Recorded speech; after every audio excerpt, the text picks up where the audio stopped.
Aye, as usual, a Welsh hymn, a hymn of joy in sacrifice.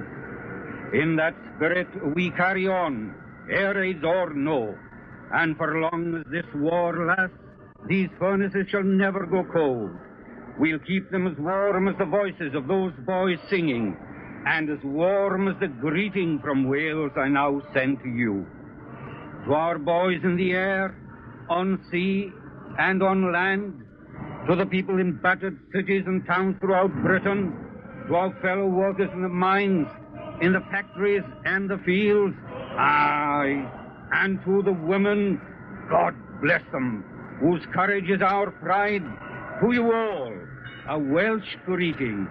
Nadolig Llawen, a bendit Diw, a happy Christmas, and God be with you.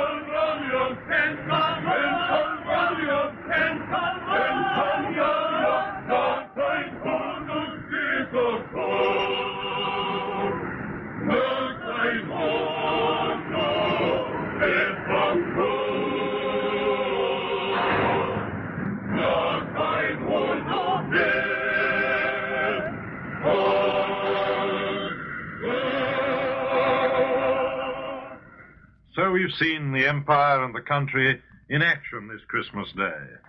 Underneath it all, we've felt that spirit of companionship and neighborliness which must be the foundation of the world of peace. And now, when we return to London, it isn't because other cities aren't in the front line as well as London.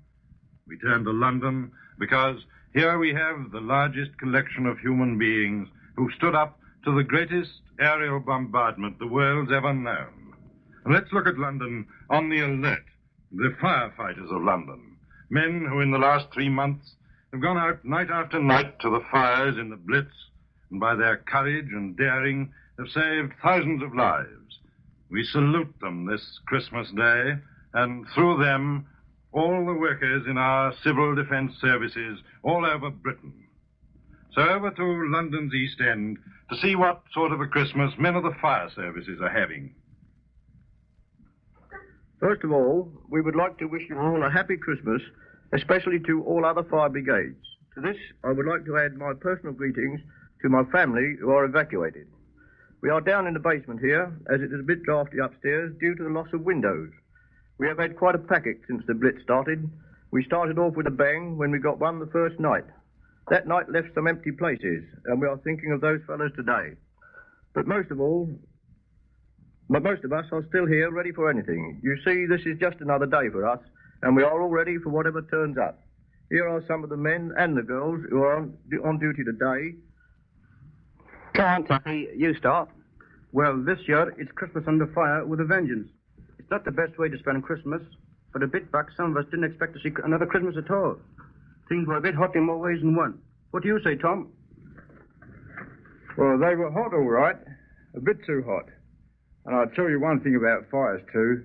I'd rather be sitting around my own fire now instead of waiting to put other people's fires out. I'll say we've got that man to thank for that. There's one place I'd like to start a fire, and that's not far from him. I've got something to say to him, too. Look at me sitting at the telephone. I can't even call that my boyfriend. But the food's pretty good. The wallop as well, I'll say. It's the first time my wife and I have been apart at Christmas.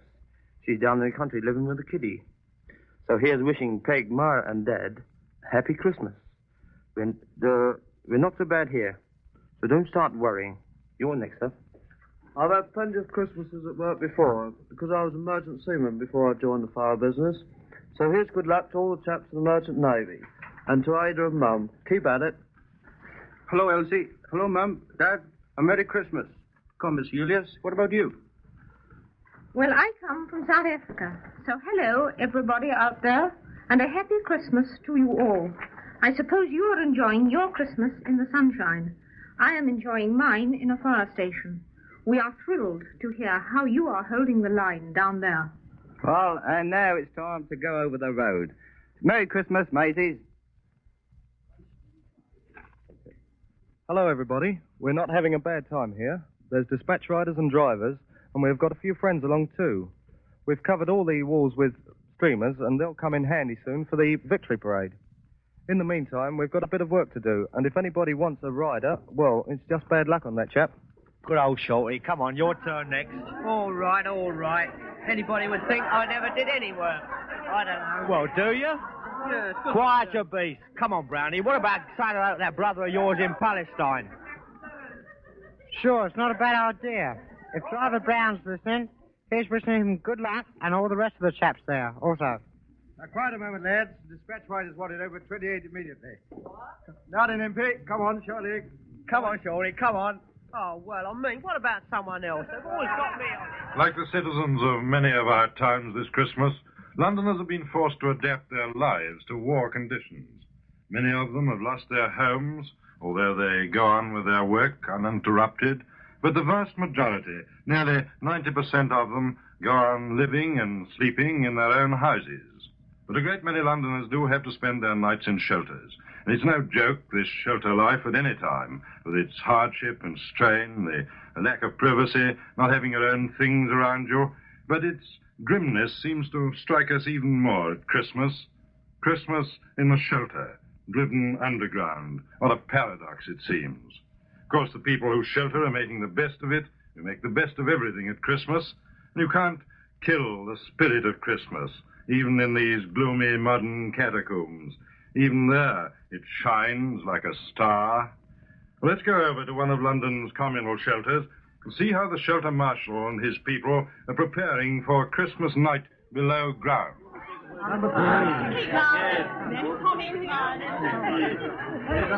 We have had weeks of preparation for this celebration underground, and now we are just putting the final touches to everything. Of course, the bulk of our people aren't down yet, except a few of the very early ones.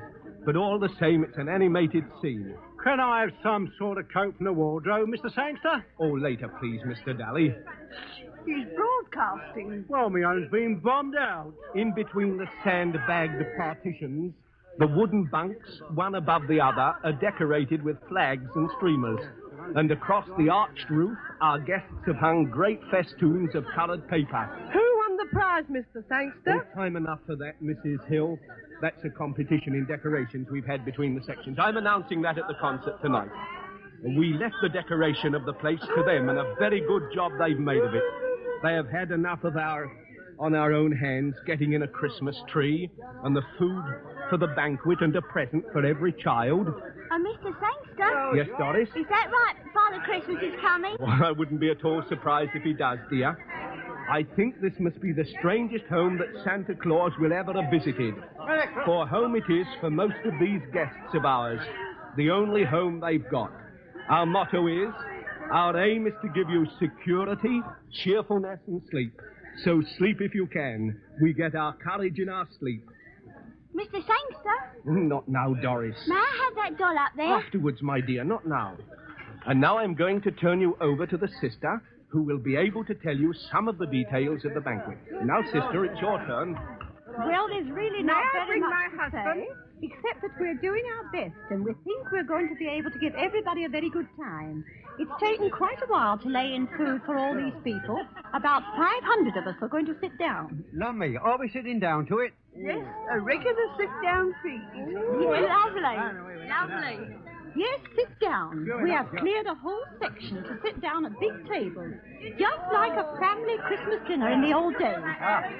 Most of them have paid a little towards the celebration. Not much, but it gives everyone a sense of responsibility. But even if they haven't been able to pay, well, it's just the same. The very best food we can get, and a bit extra in the way of bonbons. Ain't it fine? And afterwards, crackers for everyone.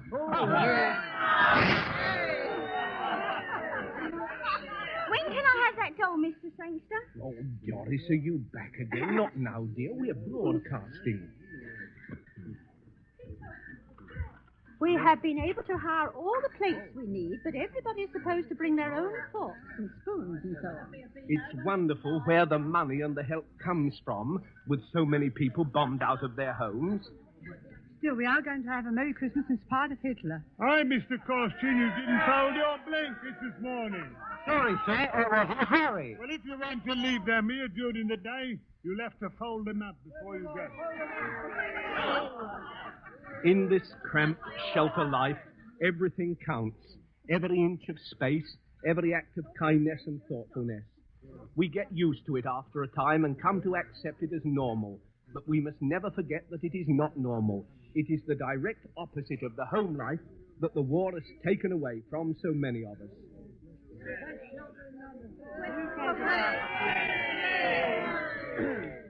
There may be more elaborate parties going on elsewhere today, I quite think there are. But there's certainly none with more of the true spirit of Christmas, more cheerfulness, more friendliness, more neighborliness and determination to make the best of things. And so, from this underground shelter, we Londoners send our greetings to you who are listening all over the world, to our friends, to our empire, and to our king. Merry Christmas! Merry Christmas!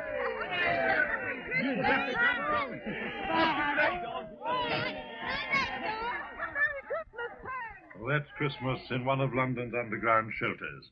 We're all hoping it'll be the last. And now, for our final picture, we go to one of London's homes. Just an ordinary home, this. It's one of a row in a suburban street with both a number and a name. Today, it's not quite as ordinary as it was a few months ago.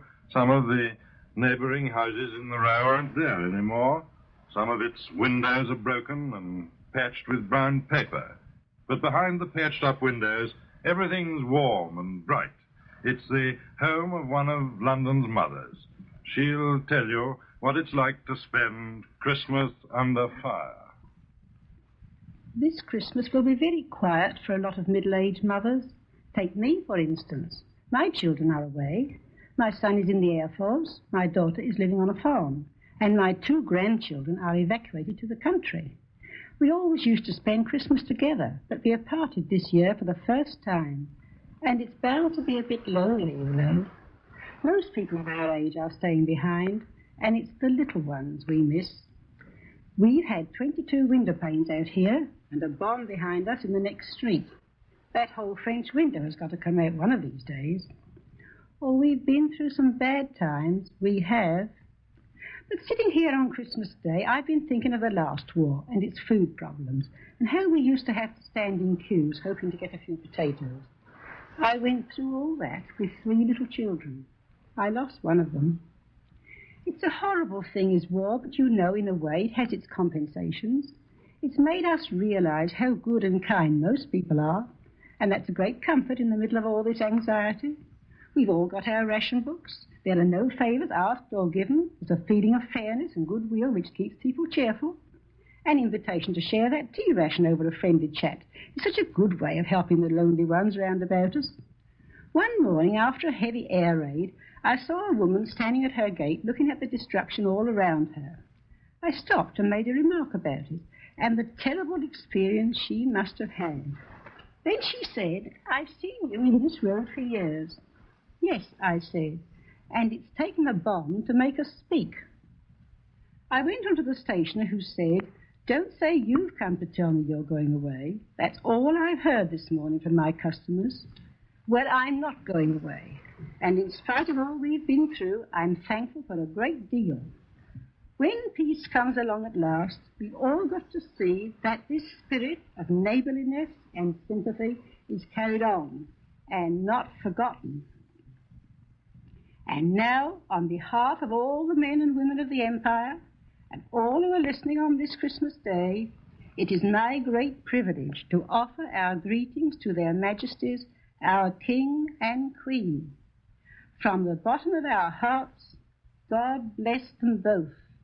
That heartfelt greeting to our King and the royal family from one of the bombed homes of London is echoed throughout the world in the hearts and homes of our friends and kinsmen. They're waiting, as we are in their homes, to listen to the voice of His Majesty the King.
In days of peace, the feast of Christmas is a time when we all gather together in our homes, the young and old, to enjoy the happy festivity and goodwill which the Christmas message brings. It is, above all, Children's Day, and I am sure that we shall all do our best to make it a happy one for them, wherever they may be. War brings, among other sorrows, the sadness of separation. There are many in the forces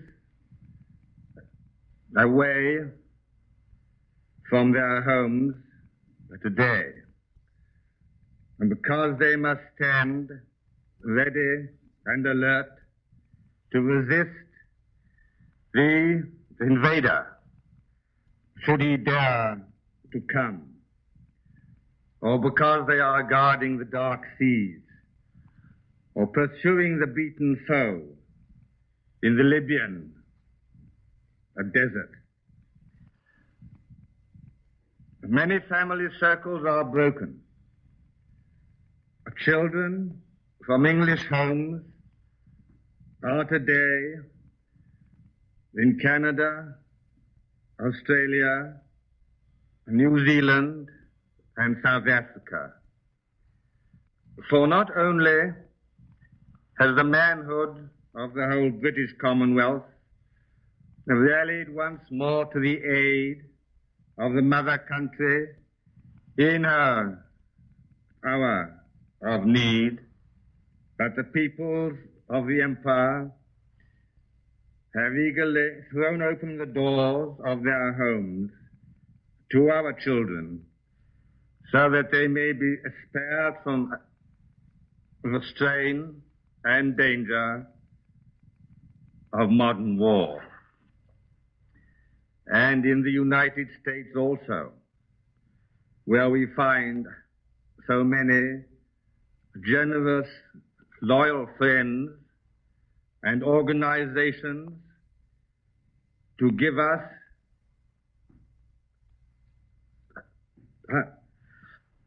unstinted help, warm-hearted people are keeping and caring for many of our children till the war is over. But how many more children are there here who have been moved from their homes to safer quarters? To all of them, at home and abroad, who are separated from their fathers and mothers, to their kind friends and hosts, and to all who love them, and to parents who will be lonely without them. From all in our dear island, I wish every happiness that Christmas can bring. May the new year carry us towards victory and to happier Christmas days when everyone will be at home together in the years to come.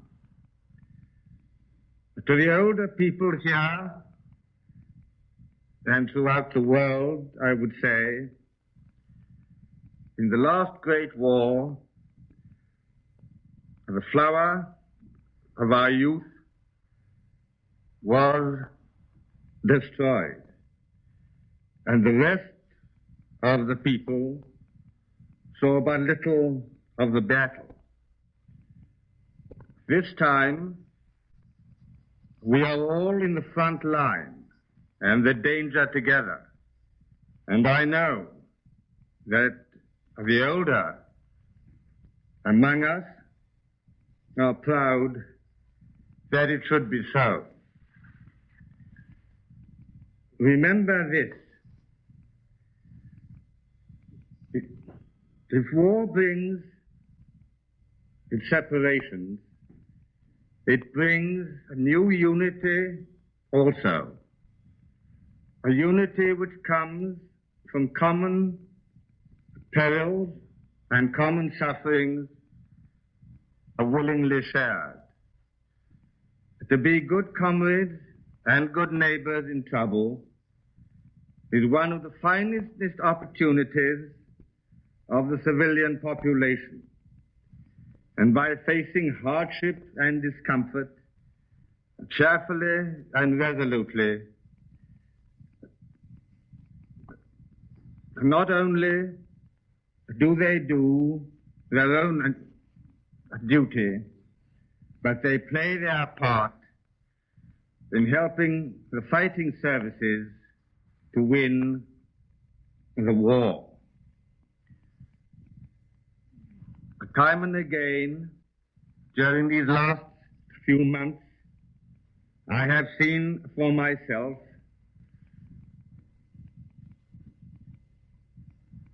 battered towns and cities of England, and I have seen the British people facing their ordeal. I can say to them all that they may be justly proud of their race and nation. On every side I have seen a new and splendid spirit of good fellowship springing up in adversity, a desire to share burdens and resources alike. Out of all this suffering, there is growing a harmony which we must carry forward into the days to come, when we have endured to the end, and ours is the victory. Then, when Christmas days are happy again,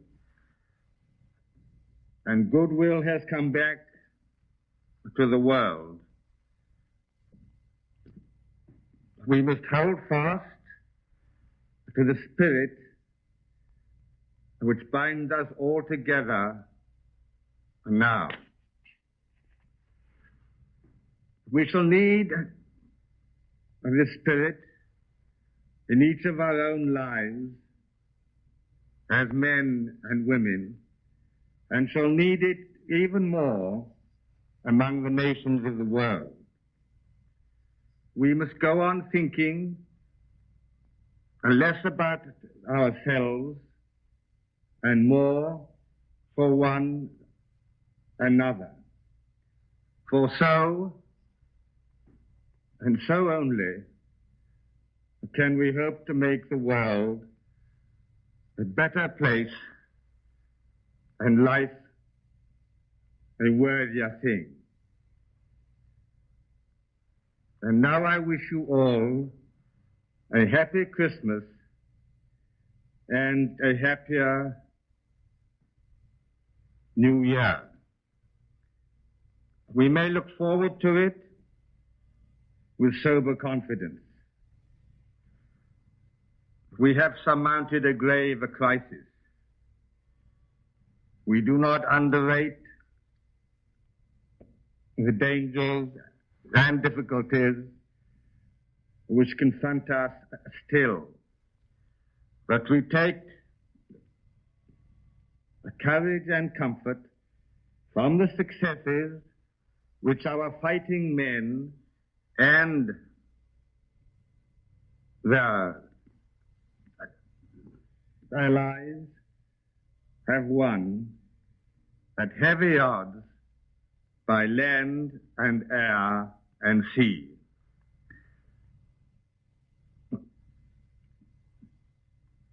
The future will be hard, but our feet are planted on the path of victory. And with the help of God, we shall make our way to justice and to peace.